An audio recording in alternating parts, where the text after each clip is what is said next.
আসসালামু আলাইকুম, কি অবস্থা সবার? আশা করছি প্রত্যেকেই ভালো আছেন এবং সুস্থ আছেন। So care visa is like a scam in this country.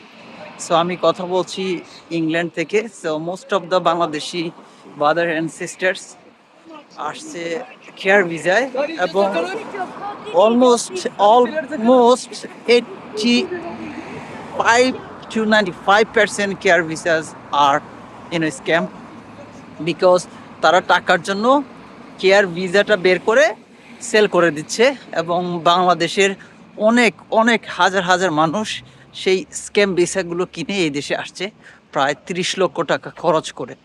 তার মানে কি দাঁড়ালো দেখেন, এই দেশে আসার পরে তাদেরকে কোনো জব দিচ্ছে না।